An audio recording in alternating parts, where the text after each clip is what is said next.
And of course, we can also control a computer from a phone or vice versa. To do this, we installed the viewer version from the Play Store completely free of charge. Let's see it with the same account that we created. We can do this completely free of charge. And there, if you notice, the desktop computer appears. There, I'll place it in the background and we'll control it.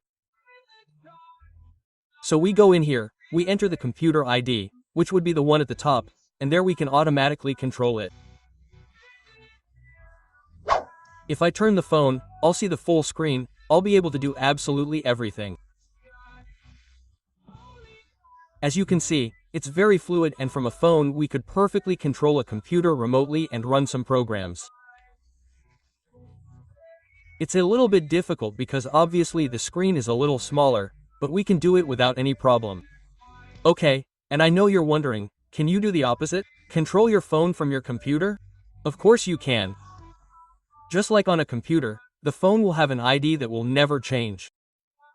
So we enter it into the computer, and as you can see, we'll be able to control it without any problems. It's very fluid. I actually found it quite fluid.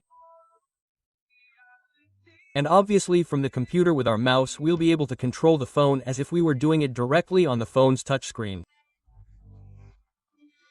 It's the same. This could be on the other side of the world and we could control it without any problems. So just imagine how useful this can be.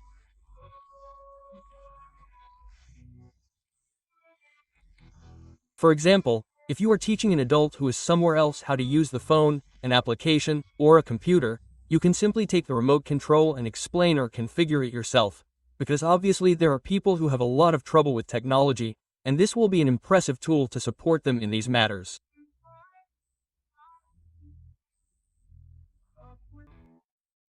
The first thing we have to do is go to our browser, type envy.com, there we'll find the business versions and the free individual version. The good thing about any viewer is that we will find versions for Windows, Android, and Apple. We download the version for Windows. In this case we do the installation, and once we do the installation, pay close attention because here it will show us which option it has, the free version, the annual professional version, and the enterprise version. Well, there is something very important here. This is the ID that will never change for the computer, the dynamic key that will change, and the box where we enter the address of the computer we want to access remotely.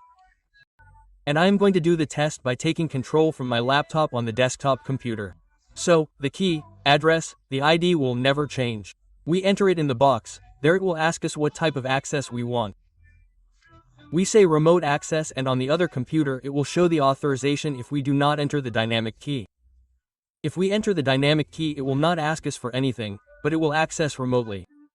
And as you can see, this is very fluid and it works over the internet, meaning that this computer could be on the other side of the world and we could control it without any problem and with the same fluidity. Of course, we can transfer files from one computer to another without any problems. We will have a chat, for example, if we are providing support, and you have an initiative to provide remote support to computers, this will be the perfect tool. We can transfer any type of file directly in the chat. We can also do it without any problems. Another function that I really liked is being able to lock the computer, to turn it off remotely without having to go to the screen and do it from the touch screen. Instead, the shortcuts will simply be here. As you can see, the response is super fast and to lock the computer, but obviously to pay for it too.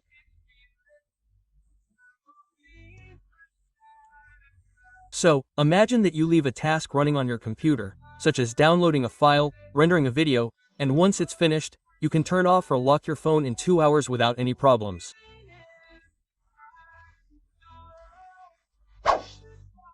This tool undoubtedly has many features, and it comes with more features, but these are the main ones.